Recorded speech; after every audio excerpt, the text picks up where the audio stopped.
Hello viewers, greetings from doctor Suresh Jain. आज के हमारे इस वीडियो का टॉपिक है current corona treatment and emerging challenges. वर्तमान में कोरोना का इलाज व आने वाली अड़चनें। गत 1 वर्ष से हम लोग सभी इस कोरोना को सहन कर रहे हैं। सभी परेशान हैं, सभी की जिंदगी अस्त व्यस्त हो गई है। शुरू में तो समझ में ही नहीं आ रहा था कि क्या करे क्या नहीं करे। पेशेंट्स भी परेशान थे, डॉक्टर्स भी परेशान थे। जैसे जैसे समय बीतता गया बहुत कुछ समझ में आने लगा। वायरस कैसा है, कैसे फैलता है, इसको फैलने से कैसे रोका जाए, क्या क्या इसके लक्षण हैं, क्या क्या इलाज करना चाहिए। ऐसे बहुत उतार चढ़ाव हम लोगों ने देखे। नई नई बातें भी सामने आई, कुछ पुरानी मान्यताओं को हमको छोड़ना भी पड़ा। इसी बीच कोरोना वायरस ने भी अपना रूप बदलना शुरू कर दिया और उसी के अनुसार ट्रीटमेंट के तरीकों को भी बदलना पड़ा। वैक्सीन भी आ गई, वैक्सीन लगना भी शुरू हो गई। वर्तमान में इसको कैसे इलाज किया जा रहा है, क्या क्या वर्तमान में अड़चनें आ रही है, ये चीज़ आज हम इस वीडियो में जानेंगे। यही सब जानने के लिए गुवाहाटी के जाने माने senior physician and diabetologist doctor Dinesh Agarwal आज मेरे साथ में हैं, जिनको 2019 में Times best internist and diabetologist in Assam का अवार्ड भी मिला है। डॉक्टर दिनेश, आपको बहुत बहुत कॉन्ग्रेचुलेशन फिर से।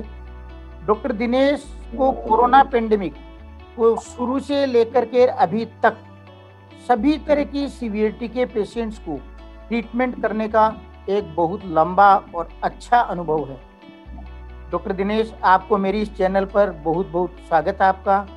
आपने मेरे इस इनविटेशन को स्वीकार किया, इसके लिए बहुत बहुत धन्यवाद। आशा करता हूँ ये वीडियो दर्शकों के लिए बहुत ही फायदेमंद होगा।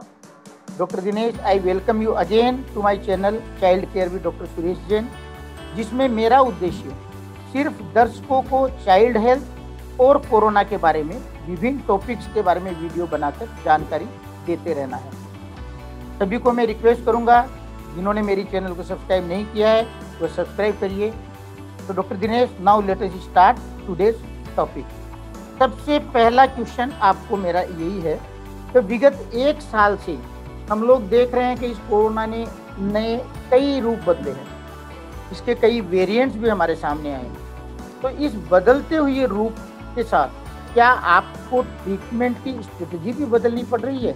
थोड़ा सा आप प्रकाश डालिए। धन्यवाद आपके चैनल पे मेरे को निमंत्रण देने के लिए। जैसा कि मैं विगत बहुत दिनों से देख रहा हूँ, ये चैनल बहुत पॉपुलर हो रहा है और आप बहुत अच्छे ज्ञानवर्धक बातें सबको बता रहे हैं, जिससे कोरोना का इलाज में और कोरोना के बचाव में सबको बहुत मदद मिल रही है। इसके लिए आपको साधुवाद। मैं आपके चैनल के साथ जुड़ी तो के भी अपने को अहोभाग्य पा रहा हूँ कि मेरे को कुछ देने का मौका मिला। रहा आपका प्रश्न कि जैसे कि कोरोना चेंज हो रहा है या इसके हिसाब से हमें अपना ट्रीटमेंट मॉडलिटी चेंज करना पड़ रहा है क्या? हम शुरू से आते हैं छोटे में। पहली वेव जब आई थी, लॉकडाउन था और majority of the cases mild nature के थे और मेजोरिटी ऑफ लोग घर में ठीक हो पा रहे थे। बीच में आसाम में एक फेज आया था जब किसी भी प्राइवेट हॉस्पिटल या सरकारी हॉस्पिटल में बेड नहीं मिल रहे थे। उसमें काफी लोग माइल्ड केसेस भी एडमिट हो रहे थे डर के मारे। मेजोरिटी तो मैटर थी। और अगर देखा जाए तो पिछले 1 साल में 1 अप्रैल 2020 से 31 मार्च 2021 तक जो आसाम की डेथ रिकॉर्ड है वो 1000 प्लस के आसपास है। अब अगर 1 अप्रैल से अभी 31 मई तक के डाटा देखें तो कोरोना ने जो विकराल रूप इस 2 महीने में देखा, आसाम की डेथ रेट 2000 प्लस है इस 2 महीने में, जो पिछले 1 साल के मुकाबले में 2 महीने में डबल हो गई। ये क्यों हुआ? जैसे कि डॉक्टर साहब ने बताया कि कोरोना ने अपना रूप बदला।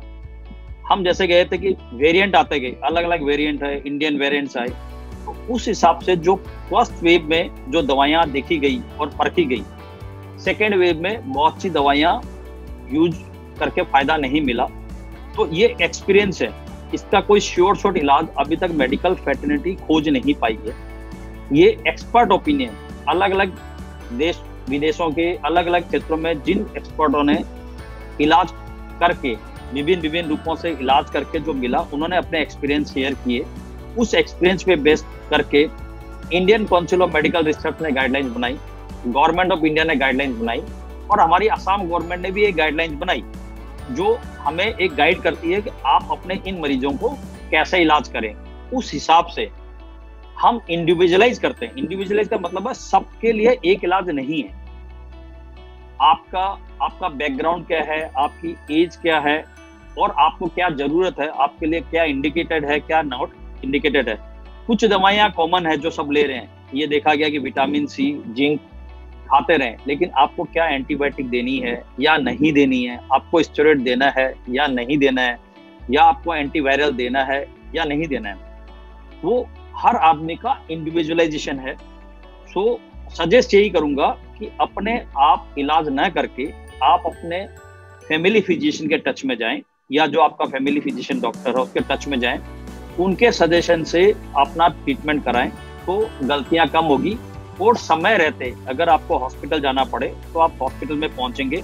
तो ये जो कैजुअलिटीज हो रही है जो आज, वो लेट रिपोर्टिंग या extra home treatment, over confidently treatment करने के कारण या सेल्फ ट्रीटमेंट के कारण भी ज्यादा हो रही है। तो इस हिसाब से ट्रीटमेंट मॉडलिटीज एक्सपर्ट ओपिनियन की राय पे बदलती जा रही है। मैं एंटीबायोटिक के नाम और वो अभी डिस्कस नहीं करना चाहता क्योंकि वो राइट प्लेटफॉर्म नहीं है। अपने फैमिली फिजिशियन के टच में रह के ही करें। Thank you Dinesh. जैसा कि हम लोग जानते हैं कि कोरोना वायरस इन्फेक्शन करता है, फिर उसके अगेंस्ट में हमारे शरीर में इन्फ्लेमेशन होता है और हमारे शरीर में इम्यूनिटी भी डेवलप होती है। और आपको जो पेशेंट्स मिल रहे हैं वो शायद कई पेशेंट इन्फेक्शन वाली स्टेज में मिलते हैं, कई इन्फ्लेमेशन वाली स्टेज में मिलते हैं, कईयों की इम्यूनिटी नॉर्मल है, कईयों की हाइपर इम्यूनिटी, ऑटो इम्यूनिटी के स्टेजेज में मिलते हैं। तो आप लोग इन पेशेंट्स को क्या अलग अलग वे में ट्रीटमेंट करते हो? उनकी स्टेज के आधार पर ट्रीटमेंट किया जाता है? और कोई भी लोग गलत टाइप का ट्रीटमेंट नहीं करे, इसके लिए आपकी क्या सबको सलाह है? ये बहुत अच्छा क्वेश्चन है। हर आदमी अलग अलग स्टेजेस में होता है। जैसे कि आपने बताया इनिशियली फेज में एसिम्प्टोमेटिक या माइल्ड सिम्टोम में होते हैं, ये 80 to 85% पेशेंट्स है और 10 से 15% मॉडरेट सिम्टम्स के साथ है और 5% सीरियस है जिनको वेंटिलेटर की जरूरत पड़ती है। तो एसिम्प्टोमेटिक और माइल्ड सिम्प्टोमेटिक पेशेंट्स ही है, अगर वो अच्छे से ट्रीट नहीं होते या वो अपना ध्यान नहीं रखते और सेल्फ ट्रीटमेंट पे ज्यादा जोर देते हैं, जो आजकल कॉमनली देखा जा रहा है। जैसे कि मैंने मेरे पहले के सवाल के जवाब में भी दिया था, आपका हर आदमी का ट्रीटमेंट इंडिविजुअलाइज है, हर आदमी अलग है, हर आदमी का immune response corona virus infection या कोई भी उसका डिफरेंट है। किसी को थोड़ा सा इन्फेक्शन होने से ही एंटीबॉडी, उसकी बॉडी का इम्यून रेस्पॉन्स बहुत तेज होता है और एंटीबॉडी डेवलप हो जाती है बहुत अच्छे से, उसका प्रोटेक्शन हो गया। किसी को अगर समझ लीजिए पहले से ही प्रॉब्लम है, डायबिटीज है, प्रेशर है, या किसी की इम्यूनिटी पहले से ही कम और दूसरी बीमारियां हैं, उसका इम्यून सिस्टम है, उसको थोड़ा सा इन्फेक्शन भी बहुत तेजी से ज्यादा इन्फेक्शन करके उसका इन्फेक्शन पल्मोनरी फेज और हाइपर इन्फ्लेमेटरी फेज में जाके सडनली बहुत ज्यादा डिटोरेशन हो जाता है। तो डिपेंड करता है, कुछ बेसलाइन इन्वेस्टिगेशन है जो आपका डॉक्टर कराता है और फिर आपके सिम्टम्स देखते हुए चौथे पांचवें दिन जब लगता है कि सीटी स्कैन जरूरी है, वो सीटी स्कैन करवाता है। एंड बहुत बार आपका सीटी स्कैन नॉर्मल होने के बावजूद भी आपका डॉक्टर आपको कुछ दवाएं देता है, जैसे स्टेरॉइड दिया, वो आपकी कंडीशन देखते हुए डिसाइड करता है। वो आपका फैमिली फिजिशियन है जो डिसाइड करता है कि आपके लिए क्या अच्छा है। बहुत बार नॉर्मल सीटी स्कैन को भी 4-5 दिन बाद अगर आराम नहीं मिलता है, वापस किया जाता है, तो इन्वॉल्वमेंट बहुत ज्यादा होता है। मैं एक छोटा सा एग्जांपल शेयर करता हूँ, नाम नहीं कोट करूंगा। यंग लड़का 4 दिन घर में था, फिर वो बगल की हॉस्पिटल में गया जब अच्छा नहीं लगा। हमारे पास जब आया तो उनके पास एक सीटी स्कैन रिपोर्ट थी जिसमें ये दिखाया गया था उनका लंग इन्वॉल्वमेंट 24% के आसपास में। हमारे पास आया तो उसकी सडनली ऑक्सीजन रिक्वायरमेंट उस दिन जिस हॉस्पिटल से आया वहाँ ऑक्सीजन रिक्वायरमेंट नहीं के बराबर थी, बोला 1-2 लीटर चल रही है। हमारे पास वो 10 से 12 लीटर पर मिनट ऑक्सीजन के बाद उसकी ऑक्सीजन मेंटेन कहीं कर रही थी। सीटी स्कैन फिर कराया गया एंड टू आवर सरप्राइज उनका लंग इन्वॉल्वमेंट 90% दिखाया। तो उसके कहने का मतलब है उसके बैकग्राउंड थी, गड़बड़ था, उनका इम्यून रेस्पॉन्स डिस्पाइट मेडिकेशन, जहां भी उन्होंने ट्रीटमेंट लिया अच्छा ट्रीटमेंट चल रहा था, उसके बावजूद भी बॉडी की रेस्पॉन्स और वायरल इतनी ज्यादा थी कि उसका लंग और ज्यादा इन्वॉल्वमेंट हो गया। तो आपको अपना, मैं फिर सजेस्ट करूंगा, सेल्फ ट्रीटमेंट न करें। आपके जो भी फैमिली फिजिशियन है, मैं नहीं कहूंगा कि डॉक्टर सुरेश जैन या डॉक्टर दिनेश अग्रवाल के पास ही आए, आपके फैमिली फिजिशियन को आप लूप में जरूर रखें, और वो डॉक्टर आपको सही से गाइड कर पाएगा कि आप कौन से स्टेज में और आपको कब क्या जरूरत है। ये बहुत जरूरी है सर, सबको जानने के लिए। Thank you Dinesh. जैसा कि हम लोगों ने देखा कि कई बार ऐसा होता है कि वायरस का इन्फेक्शन बहुत ज़्यादा नहीं है, लेकिन पेशेंट का खुद का शरीर का जो इम्यूनिटी है वो ही कई बार उसका दुश्मन बन जाता है, और उसी को शायद हम लोग साइटोकाइन स्टॉर्म का नाम भी दे रखे हैं। हम लोग गाइडलाइंस फॉलो कर रहे हैं, जैसा आपने बताया, पेशेंट्स की इंडिविजुअल कंडीशंस, क्या क्या कोमोर्बिडिटीज है, क्या डिग्री का पेशेंट है, उसके अनुसार आप ट्रीटमेंट कर रहे हो। लेकिन एक जो चीज़ जानने में आ रही है और पब्लिक को जो परेशान कर रही है वो है कि कई दवाइयाँ जो शुरू में काफ़ी व्यवहार की गई थी, उन दवाइयों को देखा गया है कि टोटली स्टॉप कर दिया गया है या बैन कर दिया गया है। ऐसा क्यों हो रहा है? आपका क्या एक्सपीरियंस है? ये भी बहुत वाजिब क्वेश्चन है। जैसे अगर हम प्लाज्मा की बात करें, एक समय था, आज से 15 दिन पहले तक सब कोई लाइन लगा के प्लाज्मा, दिन रात दौड़ रहेंगे, प्लाज्मा दिला दो, मेरे पेशेंट का प्लाज्मा लगा। वो एक सोच थी एक्सपर्ट ओपिनियन से कि जिन पेशेंट को कोरोना हुआ उनमें एंटीबॉडी डेवलप हुई, और उस एंटीबॉडी से जिस कोरोना रोगी को ठीक करेंगे तो जल्दी ठीक होगा। फर्स्ट वेव में हमें कुछ फायदा भी मिला, लेकिन बाद में ये एक एक्सपेरिमेंटल ट्रायल था, और जब कोरोना आया तो सारी दवाएं एक्सपर्ट ओपिनियन के बल पे कि इसकी एंटीवायरल एक्टिविटी है, ये ठीक है, देखा गया। लॉन्ग रन में जो एविडेंस बेस्ड स्टडी हम लोग बोलते हैं, जब ट्रायल हुए, क्लिनिकल ट्रायल हुए, आगे देखा गया तो ये देखा गया कि प्लाज्मा हेल्पफुल नहीं है, तो ये प्लाज्मा बंद हो गया। ठीक है, उसी हिसाब से जो पिछली बार जो दवाएं कुछ यूज हुई थी, जैसे आपने बहुत देखा होगा, उस समय अमेरिकन प्रेसिडेंट डोनाल्ड ट्रंप ने भी इंडिया से हाइड्रोक्सी क्लोरोक्विन मांगी कि आप दे दो, और हमने बहुत सारी सप्लाई की। ये देखा गया ये एक इन्फ्लेमेटरी डिजीज है, कोरोना एक इन्फ्लेमेटरी डिजीज है, और hydroxy chloroquine anti inflammatory medicine है। तो ये देखा गया कि अगर हम एंटी इन्फ्लेमेटरी मेडिसिन ये ठीक करते हैं, जो सस्ती और सुंदर है और रेडीली अवेलेबल भी है, तो शायद कोरोना ठीक हो जाए। फिर जब यूज करने शुरू किए, पता चला इसका साइड इफेक्ट है, तो वो बंद हो गई। तो मैं अभी भी यही कहूंगा, पहले जो यूज किए, जो काम नहीं गई, अभी सेकेंड वेव में उसको आउटडेटेड करार दिया गया, क्योंकि medicine is ever changing, ever guiding है, और हमें नित्य नई चीजों को ध्यान में रखते हुए दिखना पड़ेगा। कोरोना का श्योर शॉट इलाज अभी तक नहीं है। ये वायरस है, और कोई भी वायरस का आप और हम सब भी बात करते हैं कि वायरल इन्फेक्शन है, 3 दिन में ठीक हो जाएगा, कुछ नहीं करना। श्योर शॉट इलाज नहीं है कोई भी वायरस का। ये सेल्फ लिमिटिंग डिजीज है 80% में, लेकिन 20% में लाइफ थ्रेटनिंग है। तो हम लोग इवॉल्वमेंट फेज में है। रेमडेसिविर जो अभी आप सुनते हैं कि यूज करते हैं हम लोग, ये देखा गया कि रेमडेसिविर पहले कोरोना के लिए नहीं बनी हुई, पहले से ही मार्केट में थी, लेकिन रेमडेसिविर के यूज से बहुत फायदा हुआ, तो रेमडेसिविर प्रोटोकॉल में आ गई। अब WHO का भी बोलता है बहुत ज्यादा फायदा नहीं है। अगर मैं अपना पर्सनल एक्सपीरियंस शेयर करूं, और अपने मेरे पीयर कॉलीग जो दूसरे हॉस्पिटल में ट्रीट कर रहे हैं, और अक्रॉस इंडिया अवार्ड, हमारा एक्सपीरियंस है कि रेमडेसिविर बहुत अच्छा काम करता है अगर हम अर्ली फेज में करें। लेकिन आप बहुत लेट स्टेज में हॉस्पिटल आते हैं, 10 दिन के बाद, 8 दिन के बाद, बहुत ज्यादा लंग इन्वॉल्वमेंट, जैसे कि सुरेश जैन सर ने बोला कि साइटोक्रोम स्टॉर्म में, तब हो सकता है कि रेमडेसिविर बहुत अच्छा काम न करे। इसीलिए समय पे पहुंचना और समय पे इलाज लेना बहुत जरूरी है। चीजें खराब करके हॉस्पिटल में पहुंचे या डॉक्टर के पास पहुंचे, तो बचने की और बचाने की चांसेस दोनों के पास कम हो जाते हैं। आपकी बातों से एक चीज पता चल रही है कि एलोपैथिक ट्रीटमेंट में अंदर कोई भी तरह का एडामेंसी नहीं है। हम लोग जिस तरीके से डेवलपमेंट हो रहे हैं, रिसर्च हमको जिस तरीके से गाइड कर रही है, उस हिसाब से नए नए गाइडलाइंस बन रहे हैं, and we are following that guidelines. आपने अभी डोनाल्ड ट्रंप का नाम लिया। जैसे ही डोनाल्ड ट्रंप का नाम लिया, मेरे को हाइड्रोक्सी क्लोरोक्विन के साथ में एक चीज और याद आ गई।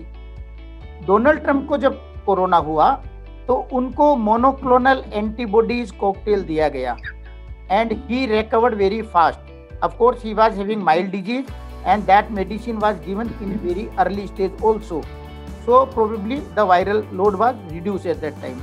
तो मैं अब आपको यही पूछना चाह रहा हूँ कि अभी एक तो मोनोक्लोनल एंटीबॉडी कॉकटेल हमारी इंडिया में मार्केट में अवेलेबल है और साथ में अब 2-4 दिनों से पेग इंटरफेरोन भी अवेलेबल है। इन दोनों दवाइयों के बारे में आप क्या कहेंगे? जो 2 नई दवाइयाँ है, नई होप है हमारे सामने, अगर पहले वीक में, फर्स्ट वीक में जब वायरस रेप्लिकेशन करता है, वायरल लोड ज़्यादा रहता है, उस समय अगर दी जाए तो अच्छा काम थ्योरेटिकली करती है। आप क्या कहना चाहिए? नहीं, आप सही बता रहे हैं। जो वायरल विरिलोन करके जो जाइडस कंपनी ने बनाया है और जो लास्ट महीने में अप्रूव हुआ था, अभी वो मार्केट में अवेलेबल हो जाएगा। ये दवाई भी इंडिया में हेपेटाइटिस सी ट्रीटमेंट के लिए पहले से अवेलेबल थी। इन्होंने ट्रायल करके इसकी एफिकेसी प्रूव करी, ये कोरोना में अच्छे काम करती है। तो जैसे कि इसको भी अर्ली स्टेज में ही काम करना है। देखा गया है कि ये दवाई अगर यूज करते हैं विरिलोन, जो अर्ली स्टेज में यूज करते हैं, तो आपका रिकवरी रेट थोड़ा जल्दी होता है और ऑक्सीजन रिक्वायरमेंट जो नॉर्मल आदमी को 5 से 6 दिन चली थी, वो 3 दिन तक उतर के आ गई। ये बहुत अच्छा है। अब रहा, आपने जो कॉकटेल की निजम की मोनोक्लोनल एंटीबॉडीज की बात करी, ये इंडिया में भी अवेलेबल हो गई है और 8-10 पेशेंट पे यूज हुई है। गुवाहाटी में अभी इसकी 20 वायल आई है, तो 40 लोगों को यूज हो पाएगी। एक कॉकटेल निजम की 2 वायल से 2 आदमी को यूज होती है। और लेकिन इसका क्राइटेरिया ये है कि अगर आप हॉस्पिटल में एडमिट हो गए और आपको ऑक्सीजन की रिक्वायरमेंट है, ये इसकी रिकमेंडेशन में नहीं है। जैसे कि बताया कि ये माइल्ड स्टेज में, ये बहुत अर्ली स्टेज में यूज करें और इसके लिए आपको हॉस्पिटल में जाना है, 1-2 घंटा रहना है और वापस आ जाना है। तो जैसे कि डॉक्टर साहब ने बनाया कि डोनाल्ड ट्रंप ने भी माइल्ड स्टेज में यूज किया, तो ये माइल्ड से मॉडरेट और सीवियर को बचाने में आपको मदद करती है। लेकिन अगर आपकी बीमारी बहुत बढ़ चुकी है तो ये दवाइयां काम नहीं करती। एक और मेडिसिन है जो अभी अपने DRDO और एक डॉक्टर रेड्डी की लैब से 2DG जो डेवलप हो गई है और शायद 15 जून से 20 जून के बीच में मार्केट में अवेलेबल हो जाएगी।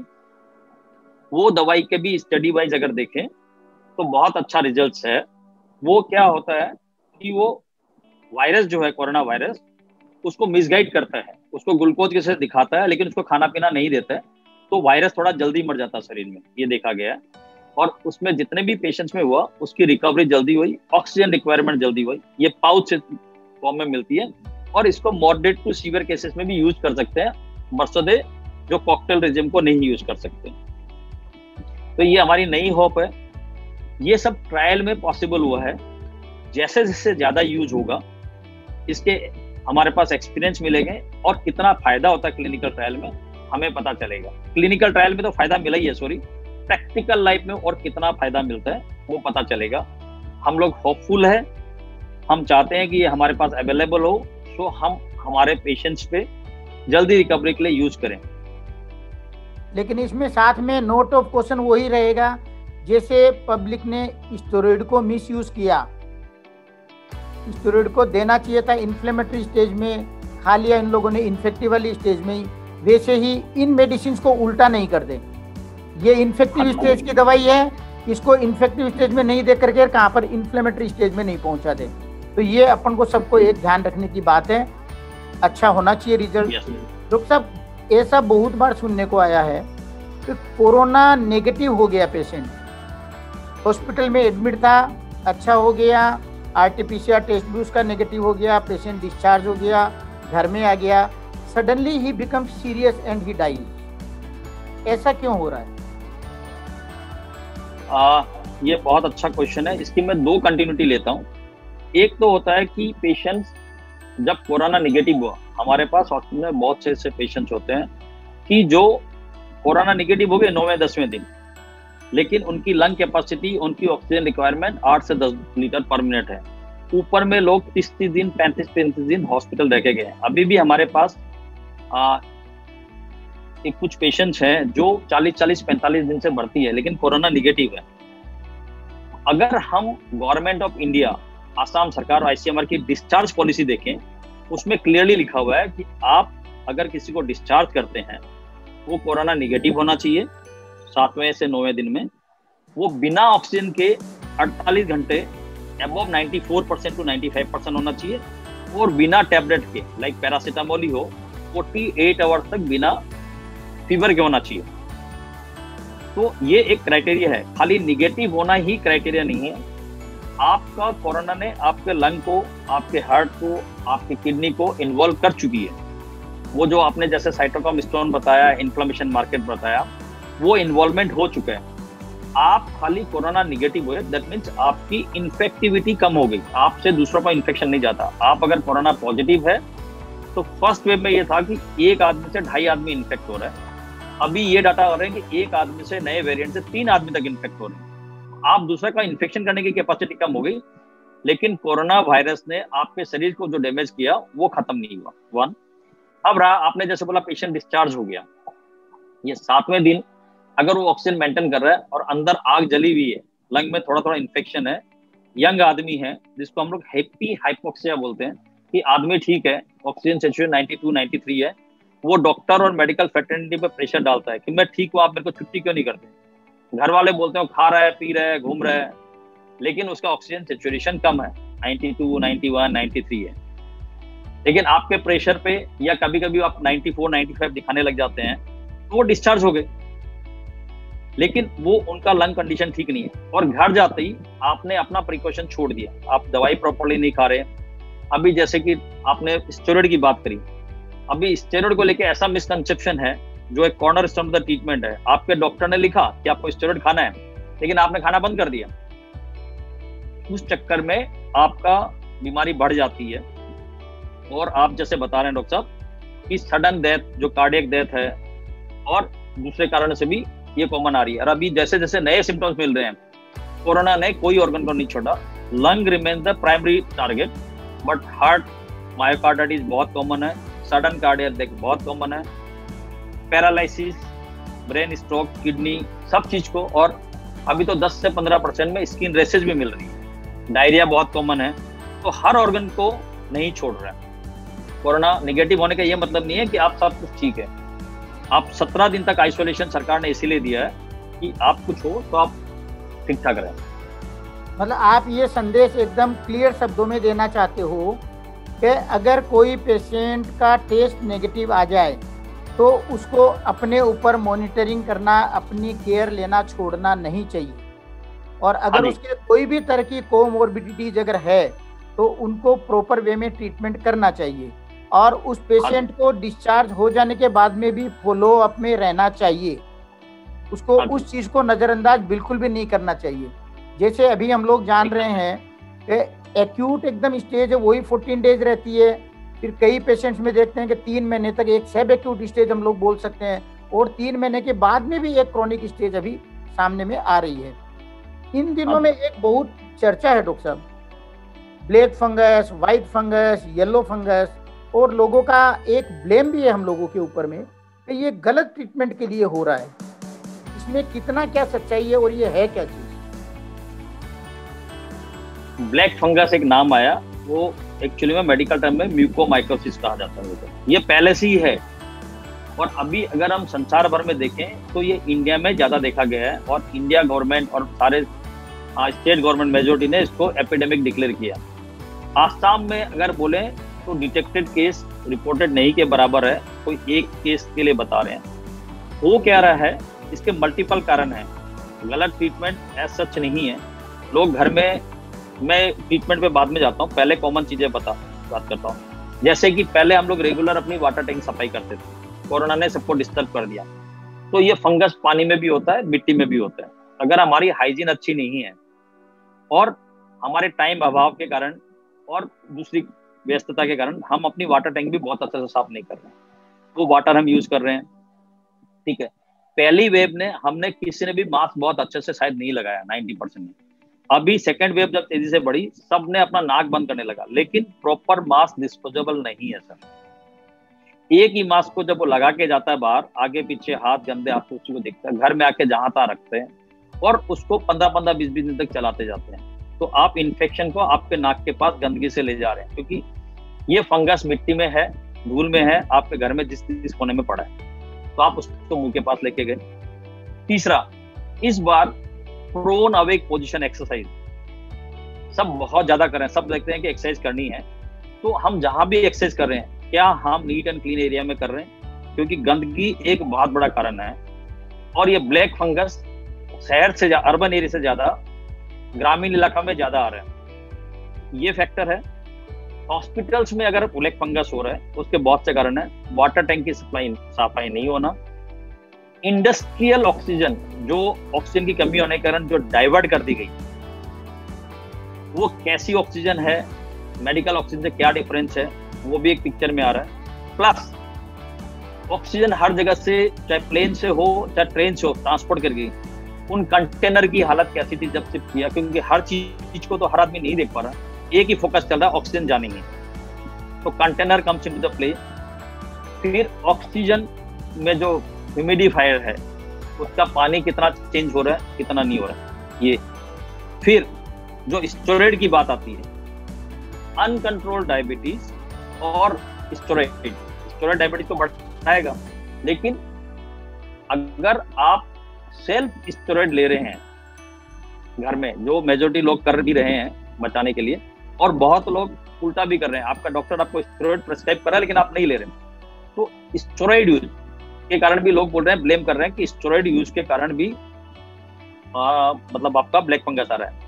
स्टेरॉइड यूज पर से ब्लैक फंगस को नहीं इनवाइट कर रहा है। स्टेरॉइड अगर आपको डायबिटीज है तो आपकी शुगर बढ़ा रहा है, और अगर किसी को भी डायबिटीज है और उसकी अनकंट्रोल्ड है, वो हर बीमारी को इनवाइट करता है, इंक्लूडिंग ब्लैक फंगस। तो अगर आपको स्टेरॉइड की जरूरत है, जो हाइपर इन्फ्लेमेटरी फेज में बहुत जरूरी है, तो आपका डॉक्टर देगा, साथ में साथ शुगर कंट्रोल करने के लिए इंसुलिन देगा, जो हम लोग शुगर कंट्रोल करने के लिए देते हैं। टारगेट ब्लड शुगर 140 to 180 का टारगेट रखते हैं हम लोग, उसके लिए चाहे इंसुलिन 3 बार देनी पड़े या 5 बार देनी पड़े, टारगेट अचीव होना चाहिए।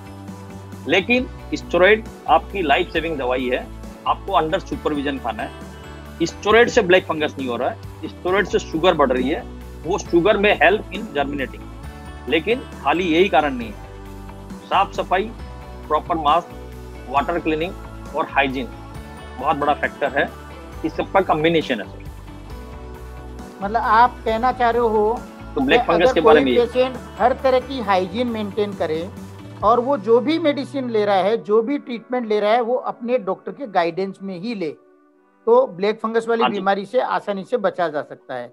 और मास्क की उस पर पूरा ध्यान रखें अपना, कि मास्क को टाइमली बदलते रहना है, और मास्क को एक बार पहनने के बाद में टच बिल्कुल भी नहीं करना है, गंदे हाथों से तो बिल्कुल भी नहीं करना है। क्या कोई ऐसा तरीका है, जैसा अभी सुन रहे हैं कि ब्लैक फंगस होने के बाद में किसी की आंख निकालनी पड़ रही है, किसी का जो निकालना पड़ रहा है, किसी का फेस बोन को ही हटाना पड़ रहा है, क्या ऐसा कोई सिस्टम है कि ब्लैक फंगस को एकदम इनिशियल स्टेज में डायग्नोसिस कर लिया जाए? किस तरीके से इनिशियली पकड़ा जा सकता है? इसके लिए क्या है कि अगर आपको नाक में, आपकी आंख में आपका नया कोई डेवलपमेंट हुआ, आप अपने डॉक्टर के साथ इमीडिएटली शेयर करें। आजकल एंडोस्कोपी अवेलेबल है, जो हमारे सारे ईएनटी डॉक्टर कॉम्पिटेंट है, जब से आई वो फटाफट उसको देखेंगे और एंटी फंगल ट्रीटमेंट शुरू करेंगे। तो आपका जो उसको बोलते हैं निप इन द बड, शुरुआत में ही, जैसे डॉक्टर साहब आपने बोला, शुरुआत में ही उसको पकड़ के उसको आगे बढ़ने से रोका जा सकता है। वो क्या रहा है जो आप बोल रहे हैं आंख निकालनी पड़ी हो, वो सब लेट स्टेज में, जब ऐसी स्टेज में आए कि वहां से पॉइंट ऑफ नो रिकवरी पे पहुंच गए, तो वो लाइफ सेविंग के हिसाब से उनको यूज करना पड़ रहा है। तो तुरंत अपने डॉक्टर से बात करके उसको बताएं, मैं ऐसा ऐसा महसूस कर रहा हूँ, जो आपको डॉक्टर दवाई दे उसको खाएं, फिर भी आराम नहीं मिले उनको रिपीट करें। बहुत बार ऐसा होता है कि डॉक्टर बोलता है 3 दिन दवाई खाइए फिर हमें बताइए, तो इसका ये मतलब नहीं है कि डॉक्टर ने आपको खाली 3 ही दिन की दवाई दी। डॉक्टर 3 दिन के बाद आपको रीअसेस करना चाहते हैं। होता क्या है, फिर आपको 10 दिन बाद आप उसको याद करते हैं, मैंने ये दवाई 3 ही दिन खाई थी, आज कैसे याद आया? साहब आपने मेरे को 3 दिन की दवाई दी थी, लेकिन मैंने क्लियरली, या कोई भी डॉक्टर आपको क्लियरली बताया कि we are going to reassess after 3 days. 3 दिन में आपको इस दवाई से क्या रेस्पॉन्स आता है, आप ठीक होते हैं या नहीं होते, आगे बढ़ाने का तब डिसाइड करेंगे। तो ऑनर्स इज ऑन यू। आप जल्दी अपने डॉक्टर को बताएं, कोई भी तकलीफ हो जल्दी बताएं, आप उसको लाइटली नहीं छोड़ें। थोड़ा सा आराम मिला आपने छोड़ दिया, आप ये मन में भ्रांति पाल लेते हैं कि हम ओवर ट्रीटमेंट कर रहे हैं। ओवर ट्रीटमेंट कई क्षेत्रों में एक्सेप्टेबल है, डिस्पाइट अंडर ट्रीटमेंट। जैसे कि टाइम न लेते हुए बताता हूँ, चेस्ट पेन होते ही हर आदमी ईसीजी के लिए दौड़ जाता है, हर आदमी घर में ही सॉर्बिटेट और इकोस्प्रिन खा लेते हैं, ये देखे कि मेरे को हार्ट अटैक है, लेकिन 80% आदमी को हार्ट अटैक नहीं 20% को होता है। तो हम प्रिवेंशन करने के लिए करते हैं ना ऐसा, तो उसी हिसाब से अपने डॉक्टर से बात करते हुए रहना पड़ेगा। मतलब आप कहना चाह रहे हो अगर प्रॉपर फॉलोअप में पेशेंट रहे तो इस बीमारी को एकदम इनिशियल स्टेज पर पकड़ा जा सकता है। डॉक्टर साहब, अब लोग थोड़ा सा ब्लैक फंगस से वापस दूर हट रहे हैं, क्योंकि ब्लैक फंगस एक ऐसी चीज सामने आ रही है that can be totally prevented, और इसका दारोमदार ज्यादा पेशेंट पर है बनिस्बत डॉक्टर के, क्योंकि पेशेंट आके डॉक्टर को बोलेगा तभी तो डॉक्टर उसको देखेगा या उसको आगे का ट्रीटमेंट आगे नेक्स्ट स्टेज में। एकदम सही, एकदम सही। चलिए, अब एक बार अपन फंगस से थोड़े से दूर हट रहे हैं। आप पेशेंट्स को बहुत अच्छा से इलाज कर रहे हो, आपकी रिपोर्ट बहुत अच्छी है, बहुत पेशेंट्स का आपने इलाज किया है। अभी जो प्रॉब्लम सामने आ रही है कि पेशेंट ठीक होके घर तो चला गया, लेकिन कई सिम्टम्स उसको कई दिनों तक रह भी जाते हैं। अपन लोगों ने बात भी की अभी कि उसका फॉलोअप रेगुलर होना चाहिए। आप उन पेशेंट्स को क्या ऐसा बोलना चाहोगे कि वो किस तरीके से अपना ध्यान रखे जिससे उनके कोई कॉम्प्लिकेशन नहीं हो, और अगर हो तो उसका तुरंत इलाज किया जा सके और कम से कम मोर्टेलिटी को तो बचाया जा सके? हम जब पेशेंट्स को डिस्चार्ज करते हैं या बताते हैं कि असम गवर्नमेंट के गाइडलाइंस के हिसाब से उनको 17 डेज तक अपना self monitoring plus passive surveillance करना है। मतलब आपको आपकी ऑक्सीजन सिचुएशन दिन में 3 से 4 बार देखते रहें, आपको जो ब्रीदिंग एक्सरसाइज बताएं, आपका हाइड्रेशन मतलब आपकी लिक्विड की मात्रा, जो पानी की मात्रा अच्छा से पिए, अच्छा खाना खाएं, वेल वेंटिलेटेड रूम में रहें, ठीक है, और टाइमली ब्रीदिंग एक्सरसाइज करते रहें। इस दरमियान अगर आपका शरीर में कोई भी चेंजेस आता है, जैसे कि बुखार आई या आपको नाक से पानी बहता है या शरीर दर्द ज्यादा होने लगता है जो पहले नहीं था, आप अपने डॉक्टर से टच में जाइए, जो जरूरत होगा डॉक्टर करेगा। या कोई भी नई शरीर में कोई भी चेंजेस आती है, जैसे स्किन में चेंजेस आ गई या आपको यूरिन में चेंजेस आ गई, तो प्लीज कोई भी चेंज आया आप में उसको डॉक्टर को बताएं, और हाइजीन को जरूर से मेंटेन करें। 3 प्लाई मास्क यूज बोलते हैं, जो सर्जिकल डिस्पोजेबल मास्क है, उसको दिन में अगर आप 2 बार नहीं तो कम से कम 1 बार डिस्पोज करके कर लें। अगर आप क्लॉथ मास्क यूज करते हैं तो उसको अच्छे से हाइजीन से धुलाई करें, उस एक ही मास्क को लेकर 10-10 दिन तक ना चलाएं, क्योंकि ये बीमारियों की जड़ वही है, और मास्क सबसे बेस्ट प्रोटेक्शन है। तो ये सब बातें बोलना चाहूंगा, regular exercise, hydration, social distancing, mask. चलिए, थोड़ा सा और अब एक लोगों के मन में डर बना हुआ है, क्योंकि सोशल मीडिया पर और टीवी पर सारे दिन आजकल एक ही चर्चा हो रही है कि तीसरी लहर भी आएगी और ये इतनी घातक होगी, बच्चों के लिए तो और भी ज़्यादा घातक होगी। तो क्या बच्चे, हम लोग जो अभी जो फॉलो कर रहे हैं, मास्क पहन रहे हैं, डिस्टेंसिंग की सलाह दे रहे हैं, हाइजीन की सलाह दे रहे हैं, इसके अलावा भी कुछ करना है क्या? और एक वैक्सीन तो अभी आ ही गया है, वैक्सीन ले ही रहे हैं सब, इसके अलावा कुछ थर्ड वेव से अपने आप को बचाने का और कोई तरीका, या इसके थर्ड वेव के बारे में आपके क्या विचार हैं? देखिए, ये एक एपिडेमियोलॉजी स्टडी के बेसिस पे ये चीज डिक्लेयर करी जा रही है, पुराने एपिडेमियोलॉजी के इस हिसाब से सेकंड वेव का भी बोला गया था, लेकिन फर्स्ट वेव ठीक होने के बाद हमने इसको, आज जो सेकंड वेव को हम लोग खेल रहे हैं इंडिया में या सारे संसार में, हमने इसको दरकिनार कर दिया था कि सेकंड वेव इंडिया में खत्म होगी, हमारे यहाँ आएगी नहीं। तो हमने सोशल डिस्टेंसिंग, मास्क सब छोड़ दिया था, सबने पार्टियां मनानी शुरू की थी। तो अभी थर्ड वेव भी ऐसे ही है, जो एक म्यूटेशन है कोरोना वायरस का, और एक पुरानी जितनी भी स्टडी उससे थर्ड वेव का एक बोला गया है। फर्स्ट वेव, सेकंड वेव में एडल्ट एंड यंग आदमी इन्वॉल्व हो गए, तो ये एक परसेप्शन है कि थर्ड वेव में यंग चिल्ड्रन ज्यादा इन्वॉल्व हो जाए। तो अभी तक तो नई कोई चीज नहीं आई। Proper hand wash, social distancing, mask और प्रॉपर हाइड्रेशन, खाना पीना प्रॉपर। उसका ये मतलब नहीं है कि हम दिन में 4 बार कोई भी चीज खा रहे हैं या 4 बार स्टीम ले रहे हैं। ऐसा भी देखने में आया कि ज्यादा स्टीम और ज्यादा गार्गल ने लोगों को जला दिया है और इन्फेक्शन आया है। बीच में मैं आप जो ब्लैक फंगस को मैं वापस मेंशन कर रहा हूँ, ये चीजें भी आई कि ब्लैक नाक को साफ रखने के लिए बहुतों ने बहुत सी चीजें यूज की, जैसे कि excess of balm, excess of steam, मूत्र, गोबर, ये सब भी यूज किया, जो आपको अनहाइजीन के लिए डेवलपमेंट, नींबू रस डाला है, फिटकरी का पानी डाला है। हाँ जी, तो ये सब बहुत सी चीजें हुई जो साइंटिफिकली प्रूवन नहीं है। हमारे मन में एक सोच डेवलप हुई है कि हम जो भी नेचुरल करते हैं उसका साइड इफेक्ट नहीं है, जो भी एलोपैथी में करते हैं उसका सबका साइड इफेक्ट है।